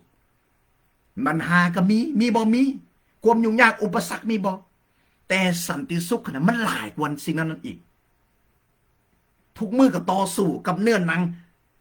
กับวิญญาณสัวผีให้แต่สันติสุขเนี่ยมันมีมากมายพี่น้องแล้วคนวันนี้อดบ่ได้กันบ่ได้อยากมาแบ่งปันให้พี่น้องคนลาวคนไทยในบนโลกนี่ที่ยังรับหูรับตาที่กำลังงมงายโอ้ยผู้นี้ก็เจ็บปวดผู้นี้ก็โศกเศร้ายิ้มบ่ได้หัวบ่ได้ถึกต้มถึกหลอกเจ็บปวดแตกสลายขาดความหวังวุ่นวายสับสนพี่น้องบ่เมื่อยบ่กับชีวิตถ้าบ่เมื่อยก็เอาเฮ็ดไปนะการที่บ่หันหน้ามาเพิ่งในพระเยซูคริสต์มันเจ็บให้พี่น้องเมื่อยเจ็บแล้วเจ็บอีกหัวใจมันแตกแล้วแตกอีกถึกต้มแล้วถึกต้มอีกถึกหลอกแล้วถึกหลอกอีกนะบาดแผลภายในบ่หายจักเถื่อซ้ำแล้วซ้ำอีกเพราะเฮาบ่เชื่อเพราะเฮาบ่เชื่อฟังเพราะเฮาบ่เพิ่งในพระเจ้าเฮาที่เป็นมนุษย์เนี่ยเฮาสู้บ่ไหวแล้วอยู่ในบนโลกนี้ข้อไหนก็สู้บ่ไหวในเมื่อเฮามายอมเพิ่งในพระเจ้าผู้มีอำนาจฤทธิ์เดชที่ซอยเฮาได้นะเฮาก็บ่เมื่อยพระเยซูเอิ้นสาวกมาพระองค์ได้ประทานสิทธิอำนาจให้อยู่เหนือวิญญาณสัวผีให้ผู้ใดย่านผีฟ้าวมาเสือในพระเยซูเด้อ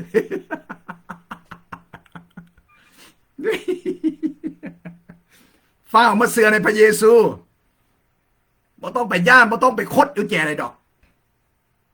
บ่เพียงแต่ว่าเมื่อเฮามาเสือในพระเยซูพระองค์ให้เฮามีสิทธิอำนาจในนามของพระองค์เฮาสั่งมันเลยขับไล่มันเลยมันสิมาผ่านความฝันดินฟ้าอากาศมันสิมาผ่านการกระทำของคนปากคนอันไหนก็แล้วแต่ในพระนามพระเยซูสั่งมันเลยในย่านอากาศในโลกของฝ่ายวิญญาณสั่งมันในพระนามพระเยซูถอยออกไปในนามพระเยซูวิญญาณเจ็บปวดวิญญาณแตกสลายวิญญาณหูหนวกตาบอดวิญญาณทุกข์ยากวิญญาณสับสนวิญญาณในการย่านกลัววิญญาณที่อันใดก็แล้วแต่หากข่มขืนวิญญาณแห่งความเศร้ามองออกไปในพระนามพระเยซูพี่น้องที่รักใส่สิทธิอำนาจสั่งมันเลยมันมาทางนี้ก็ตบออกไปในพระนามพระเยซูมาทางนี้ก็ตบออกไปในพระนามพระเยซูมันมาทางหน้านี่ฟันในพระนามพระเยซูมันมุนอัญญาโดดมันเป็นเรื่องการทำสงครามในฝ่ายวิญญาณมันก็มาผ่านคนนี่แหละนะก็มาผ่านคนนี่แหละเผลอๆมาทั้งคริสเตียนอีก พุ่นบอกว่าแต่คริสเตียนธรรมดาเผลอๆมันมาทั้งนักเทศพุ่นก็มีอีกมันมาทั้งศิษยาภิบาลก็มีได้เจ้าหน้าผู้เป็นศิษยาภิบาลคือมาว่าไปนี่ ถ้ามีแต่นามบัตรนามสื่อน่ะสนิทบุติสนิทกับพระเจ้าเนี่ยผีมันก็ใส่ได้มันใส่ปากคนนะเห็นบ่พิษเถียงกันยุยะปะนามต่อสู้กันทับเอาทักถม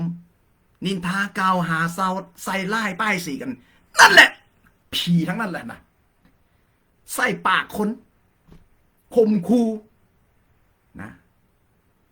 สิ่งเหล่านั้นบ่ได้มาจากพระวิญญาณของพระเจ้าสิ่งที่มาจากพระเจ้าสิ่งมาจากพระวิญญาณบริสุทธิ์ของพระเจ้า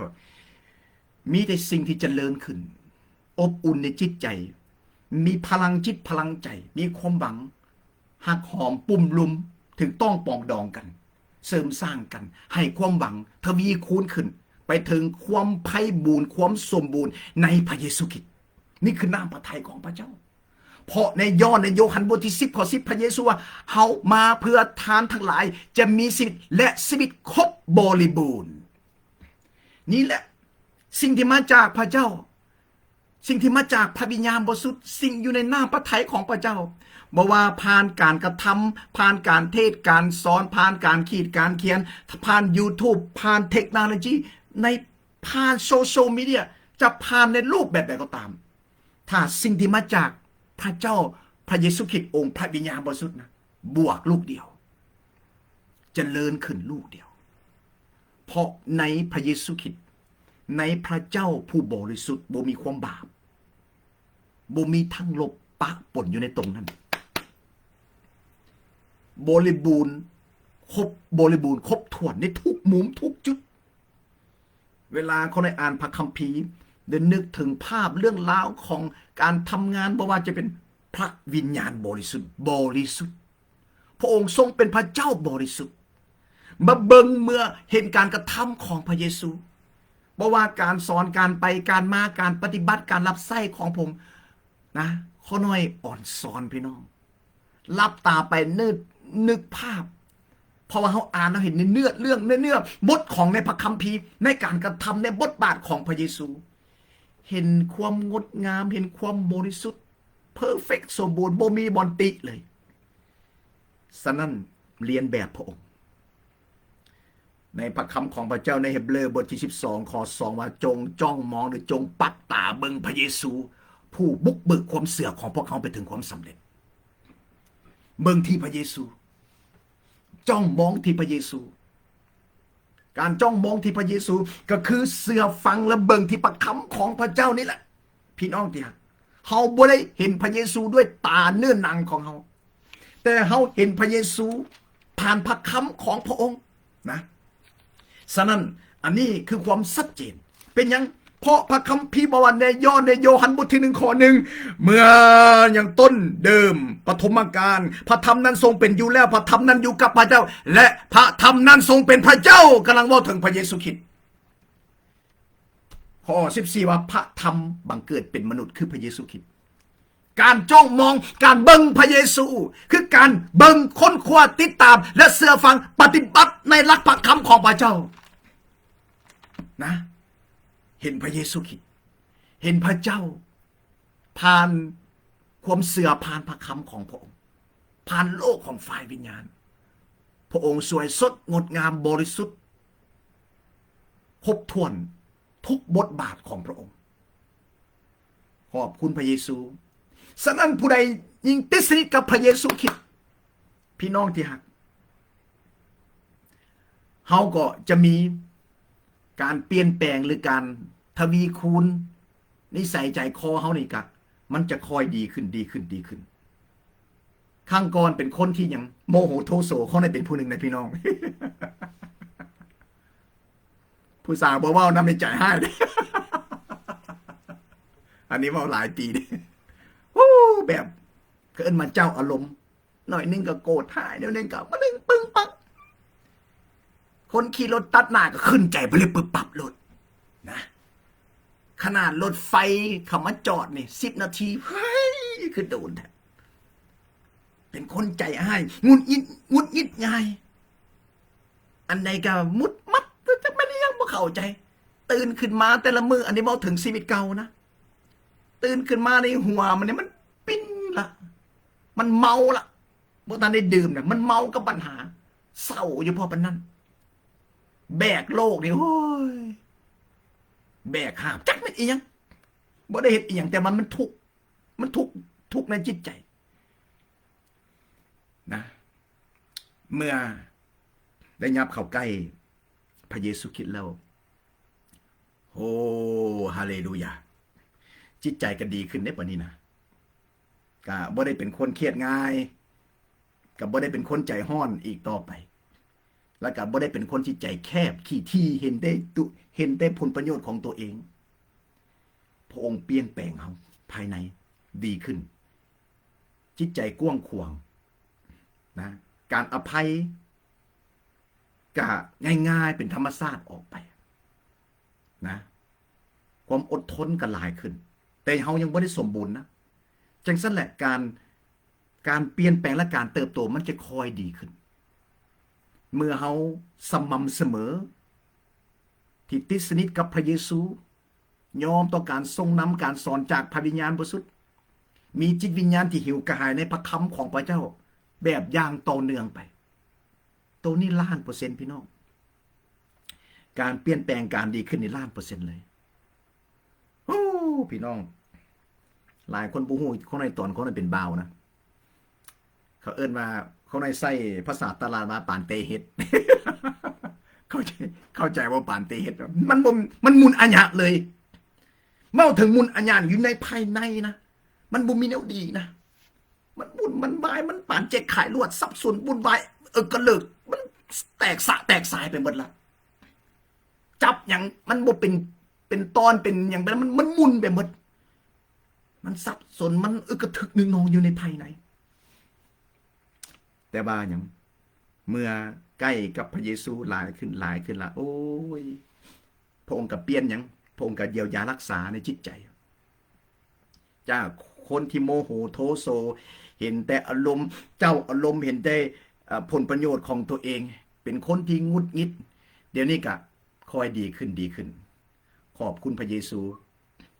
ขอบคุณพระเยซูที่พอได้ตั้งชื่อว่าสันติ เดี๋ยวนี้เป็นแล้ว เป็นตามชื่อแล้วเดี๋ยวนี้สันติละสันติสุขละได้ครับแต่กี้นี่ไม่ได้ชื่อเท่านั้นแต่การกระทำเนี่ยมันวุ่นวายนะเดี๋ยวนี้ได้หับแล้วสันติสุขที่พระเยซูสัญญาว่าจะให้พี่น้องเด้พี่น้องผู้ฟังอยู่พี่น้องได้หับหรือยังถ้าพี่น้องยังบ่ได้หับนะพร้อมใจมาหาพระเยซูเถอะคนน้อยบ่ได้สักสวนพี่น้องไปเข้าองค์กรเข้าโบสถ์เข้านิกายเข้าเอียงคนน้อยสักสวนพี่น้องมายำเก่งมานับถือมานมัสการมาเสือฟังมาติดสนิทกับพระเยซูพี่น้องจะอยู่ใส่ก็แล้วแต่ถ้าชีวิตที่เขายอมต่อพระองค์นะพี่น้องโตนี่1,000,000%เลย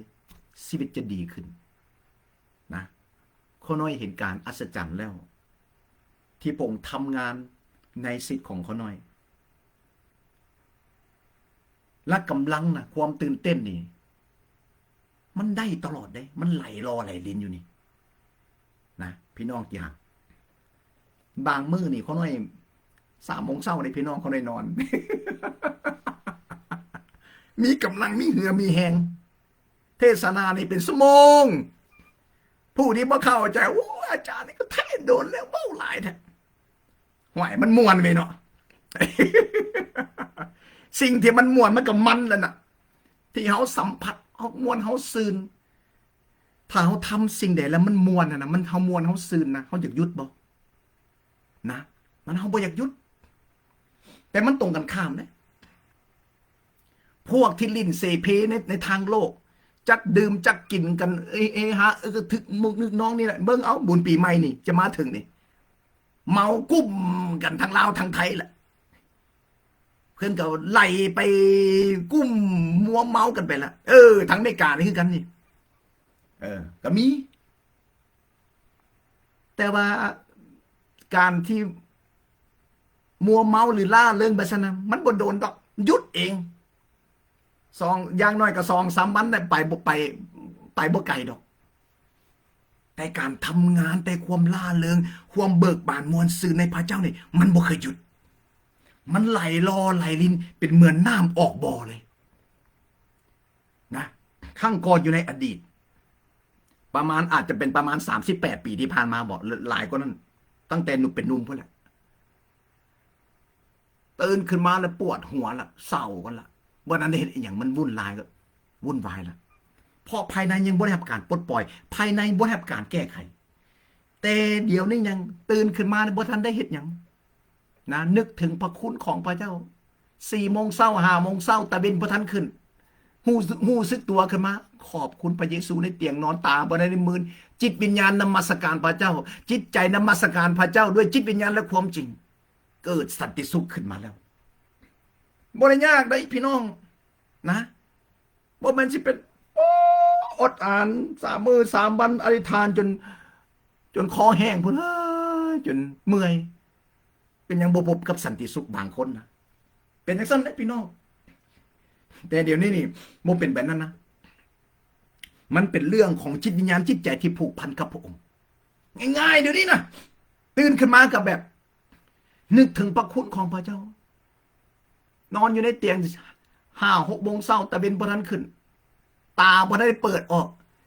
จิตวิญญาณสมองนมัสการพระองค์นี่ซื่นบานแล้วเด้เนาะขอบคุณพระเยซูมีเพลงตัวหนึ่งหมอลำตัวหนึ่งที่มันกำลังดังจิตใจซื่นบานมารซาตานบ่มาไกลมีบ่ ความซื่นสมยินดีซื่นบานเมื่อเราติดสนิทกับพระเจ้าเราได้รับความซื่นสมยินดีความซื่นบานนะคนในว่าอยู่ในพระวิญญาณบริสุทธิ์นำคนน้อยไปอยู่ในเพลงสรรเสริญนะสดุดีภาษาไทยเอาเปิดไปน้ำกัน ในสดุดีบทที่ยังบทที่16 ข้อ 11พระคัมภีร์บอกว่าในสดุดีเพลงสรรเสริญพระองค์ทรงชี้ให้ข้อน้อยเห็นหนทางที่นำไปสู่ชีวิตคือสำแดงคือชี้แจงเยื้องทางให้เห็นหนทางที่นำไปสู่ชีวิตที่กำลังเว้านี่มันบ่เป็นชีวิตที่เจ็บปวดชีวิตที่หงอยเหงาชีวิตแบบเขาเอิ้นมาถือแบบไก่ถือข้อนี่ตอกซอกหงอยเหงาบูดอยู่บางคนชีวิตนี่เบิ่งหน้าในปานเขาเอิ้นว่าแบกโลกอยู่นะจักไม่ยังถือบูดอยู่เอาคันอยากรับการปลดปล่อยอยากซื่นบานอยากมีสิวาคำมาเสือในพระเยซูติสิไปโง่แบกอีหยังพระคำว่าพระเจ้านะเป็นผู้หยังสิให้เขาน้อยคือเดวิดว่าใครเขาน้อยเห็นหนทางซึ่งนำไปสู่ชีวิตและในพระพักของพระเจ้านะทำไมเขาน้อยเต็มไปด้วยความมวลซืนหรือความซื่นสมยินดี In the presence of God there's a fullness of joy ในพระพักของพระเจ้านะในซ่องพระพักพระเจ้าผู้ทรงเป็นพระเจ้าแห่งความหักแห่งความยุติธรรมแห่งความบริสุทธิ์ที่เต็มล้นกับความซื่นสมยินดีเบิกบานมวลซื่นเมื่อเฮามีสิทธิสนิทในซ่องพระพักของพระเจ้าเฮาก็เกิดความปิติยินดีซื่นสมยินดีอยากแบ่งปันให้แก่พี่น้องที่ยังบ่ได้โอ้ยพี่น้องเอ้ยคนในอาจจะพระเจ้าให้เขาหน่อยเป็นแบบนี้พี่น้องในการเทศในการสอนเสียงอาจจะแหงเนาะบางคนอาจจะบ่ลึงบางคนบ่เคยฟังคนในเทศเนี่ยอาจารย์นี่คือใส่อารมณ์คือแหงแท้คือเบ้าแหงแท้บ่ได้ให้ได้พี่น้องแต่มันตื่นเต้นถึงการกระตุ้นภายในและเสียงมันดังออกมาแต่ในใจลึกในใจแท้ๆนะบ่มีสิ่งใดนอกจากความหักที่ได้รับจากพระเจ้าและอยากส่งต่อให้พี่น้องเท่านั้นมาเทศมาสอนมาหนุนใจอยากให้มนุษย์บ่แม่นอยากให้มนุษย์ในบนโลกนี้ได้เขาให้ก็บ่อยากไปสวรรค์คนเพียงผู้เดียวแล้วก็บ่อยากเพียงแต่โอ้ตัวเองได้ก็สบายกอดอึกอยู่เขาน้อยพระเจ้าก็บ่ให้เป็นแบบนั้นอีกเมื่อได้รับแล้วได้พบได้กินได้ดื่มแล้วก็อยากให้พี่น้องหลายคนที่ยังบ่ได้พบยังบ่ได้ดื่มยังบ่ได้กินอยากให้ได้เนาะขอบคุณพระเยซูฉะนั้นพี่น้องลาวไทยที่อยู่ประเทศใดก็ตามอยู่ไสก็ตามนะเฮาบ่จะสู้ไปเสียเวลากับความเจ็บปวดกับความสิ้นหวังหรือความย่านกลัวจะย่านอะไรก็แล้วแต่ ผีเงือกผีนาคผีโตใดสนิทใดน้ำใดกับโบย่านเมื่อมาเสือในพระเยซูนี่นะถ้าผู้ใดย่านมาเสือพระเยซูสิย่านอันไหนก็แล้วแต่มาเสือในพระเยซูโลดวิญญาณและอาการและความย่านกลัวเนี่ยมันจะลุดออกในนามพระเยซูถ้าเสือแท้นะ ถ้าติดตามและเสือฟังพระองค์แท้เขามีสิทธิอำนาจในพระนามพระเยซูเอเมนสันบ่ต้องย่านเนาะขอบคุณพระเยซูบอกกันต่อๆไปนะพี่น้องบอกกันต่อๆไปเฮ้ยเวลามันบนเวลาอยู่ในบนโลกนี้มันบ่มีหลายดอกเนาะอย่าเสียเวลากับสิ่งที่มันไร้สาระอย่าพากันงมงายมันเป็นเวลาที่เขาจะตื่นขึ้นแล้วพี่น้องเอ้ยตื่นเถอะตอนคนนั้นยังน้อยอยู่ประเทศลาวนะพี่น้องคนในสีเมาตัวนี้คนจะหัวจะหัวคือว่าหลายคนเคยมีประสบการณ์นะตอนอยู่ประเทศลาวเนาะเพื่อนเอื้นอย่างไรเพื่อนเอื้นมากบกินเดือน ตั้งแต่น้อยคำว่ากบกินเดือนส่วนใหญ่มันเป็นกลางคืนเนาะเพื่อนมากบกินเดือนแล้วก็พากันมาพากันมาตีกองตีแซงตีอย่างเพื่ออยากให้กบนี่มันคลายเดือนออกมาจากนั้นแหละคาว่าถ้ากบกินเดือนแล้วมันโลกมันจะมืดมันจะบ่มีแสงสว่างพุ่นบางเทื่อจั่วน้อยนี่ขึ้นไปตีนั่นบ่ว่าจั่วใหญ่จั่วน้อยแล้วตีกองอยู่ในวัดมันปังปังปึ้งปังยิงปืนปุ้งปังปุ้งปังบางคนกับประสันต้นไม้ว่าไอ้ตีกระทึกหนึ่งน้องห้ยงมงายกันแท้ไหมงมงายพี่น้องเว้ยเขาก็ถึงหลอกถึงสอนกันโอ้ยหูหนวกตาบอดมันมีหลายแนวมันงมงายมันแบบซื่อบื้อโอ้ยมันบ่มีเหตุผลนะพี่น้องด้วยเหตุนั้นแหละชีวิตหลายคนอ่ะมันบ่ซื่นบ่บาปพอถือวิญญาณสัวผีให้ปกปิดหูบังตาและรับหูรับตาโอ้ยเสื้อกันมาคันมอแล้วก็พอเขาเสื้อถือกันมาจากปู่ย่าตายายเขาทำแบบนี้เขาก็เสื้อถือแบบนั้นถ้าปู่ย่าตายายเขาพาเขาไปลงนรกเขาสิไปบอกสิทธิ์เขาน่ะแต่ละคนน่ะพระเจ้าสร้างมาให้มีสิทธิในการเลือกในการตัดสินใจนะเลือกเอาเส้นทางเลือกเอาชีวิตในทางพระเยซูเลือกเอาในทางความเจริญเลือกเอาเสรีภาพเลือกเอาการวิตพ้นจากบึงไฟนรกจากเวรจากกรรมพี่น้องเคยได้ยินบอกพี่น้องทางลาวทางไทยนี่เป็นอย่างซี่เคยได้ยินบอกแบบนี้เพิ่นเว้าบางคนนะเกิดมายังเกิดมาใส่เวรใส่กรรมนั่นพี่น้องเคยได้ยินบอกแบบนี้ เกิดมาใส่เวรใส่กรรมเดี๋ยวนี้บ่จำเป็นต้องมาใส่เวรใส่กรรมดอกพระเยซูนี่นะมาหับเอาความทุกข์เอาเวรเอากรรมมาตายไทยความบาปเขาแล้วให้เขาสลาดขึ้นหับเอาชีวิตใหม่ชีวิตนิรันดรชีวิตที่มีเสรีภาพมีความหวังตื่นเต้นเข้มแข็งแข็งแหงเบิกบานมวลซืนเนาะภาษาไทยพนักกระปรี้กระเป๋ามันแบบมันลึงปึงปังมันมีชีวิตชีวาเอเมนเฮาบ่จำเป็นต้องมาใส่เวรใส่กรรมอีกแล้ว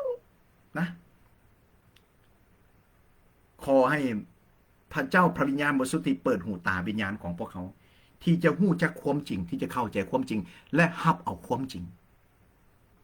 พระเยซูว่าจังซี่นะเมื่อเฮาจักความจริงนะความจริงเจ็ดให้พวกเขายังเป็นอิสระภาษาไทยว่าเป็นไทยเมื่อท่านรู้จักความจริงความจริงจะทำให้ท่านเป็นไทยพี่น้องที่รักพระคำของพระเจ้าคือความจริงในยอห์นบทที่17ข้อ17พระเยซูคือความจริงอยู่ในยอห์นในโยฮันบทที่14ข้อ6เมื่อเขาพบกับความจริงนั้นจะได้บอกเขาเป็นอิสระเขาได้รับแล้วอิสรภาพ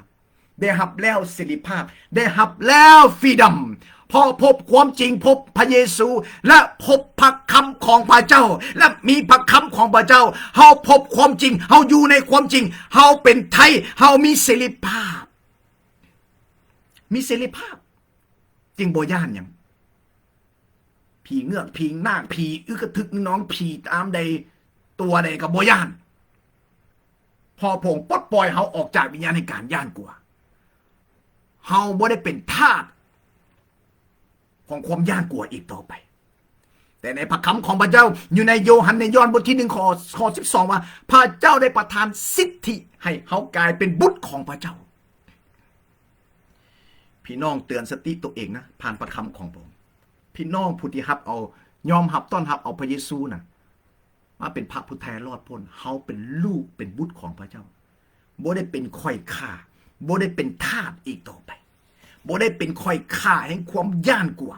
บ่ได้เป็นค่อยข่าบ่ได้เป็นทาสแห่งความเจ็บปวดแห่งความทุกข์ยากขาดเคินแห่งความวุ่นวายสับสนอีกต่อไปเฮาเป็นผู้ที่รับมรดกที่มาจากร่วมกับพระเยซูคริสต์ได้รับที่ได้รับมรดกมีสิทธิอำนาจเป็นบุตรเป็นลูกของพระเจ้าบ่ได้เป็นค่อยข่าเป็นทาสความย่านความกลัวความน้อยเนื้อต่ำใจความทุกข์โศกหรือในความรู้สึกหรือวิญญาณแห่งการมีความปอมด้อยกับชีวิตสั่งสิ่งเหล่านี้ออกไปในพระนามพระเยซูรับเอาสิ่งใหม่ๆสิทธิอำนาจมีแล้วอยู่ในเฮาประกาศใส่สิทธิอำนาจได้รับพระพรนานาประการรับการเปลี่ยนแปลง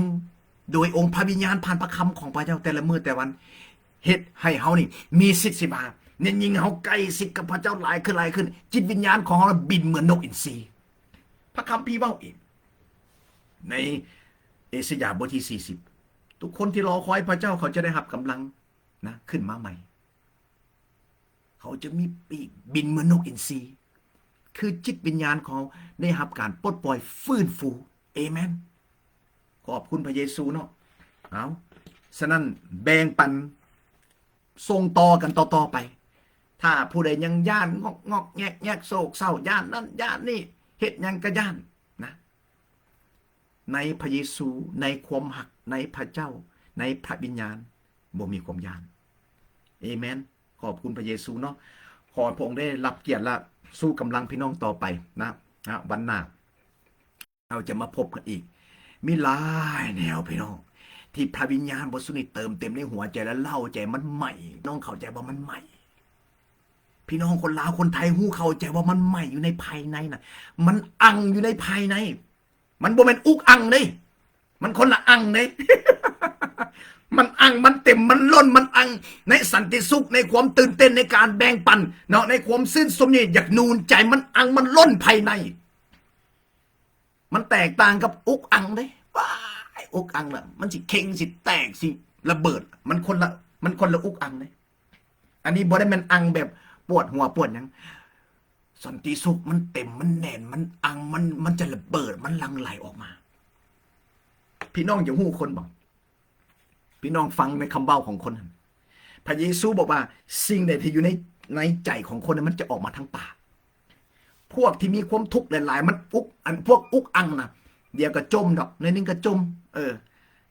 ห้อนนึงก็จมหนาวก็จมตุ้ยก็จมจอยก็จมกระทึกน้องไม่ได้เอาจมอันใดก็คักอันใดก็บ่คักไม่ได้แนวจมพอมันอุกมันอังอยู่ในภายในนะแต่ว่าเมื่อคนอังล้นด้วยความหักด้วยสันติสุขด้วยความตื่นเต้นมันก็จะระบายออกมาในสิ่งที่ไม่ได้สิ่งดีๆออกมาขอบคุณพระเยซูเนาะพี่น้องเลยเบาแล้วก็บทหยุดจักเถื่อนเนาะแล้วพบกันไหมเนาะเอาช่วงหน้าแล้วกันยังมีหลายแนวจะมาแบ่งปันกับพี่น้องอยู่นะติดตามต่อไปเนาะขอพระเยซูได้รับเกียรติแล้วก็หักพี่น้องผูกพันกับพี่น้องถ้าผู้ใดที่เป็นเพื่อนแล้วก็ยังบูจักกันก็ทักทายกันมาเนาะบ่ให้บ่เป็นเพียงแต่เบิ่งซื่อถามสบายดีเอเมนฮาเลลูยายกไม้ยกมือแน่นะอย่าขี้ทีอย่าขี้เหนียวลายนะแบบทักทายกันเปิดตัวโลดในพระเจ้าบ่ต้องย่านบ่ต้องอายทักทายกันแบบเป็นกันเองสบายบ่แม่นโอ้ยจอบเนี่ยนั่นนี่บ่มีจอบนะจริงจังจริงใจ ในพระเยซูคริสต์เนาะเอาหักทุกคนเด้อในพระนามพระเยซูเอาเอเมนเอเมนขอพระเยซูได้รับเกียรติเพียงผู้เดียวพบกันใหม่เนาะในวิดีโอหน้าเอเมนเอเมนบ๊ายบายเอา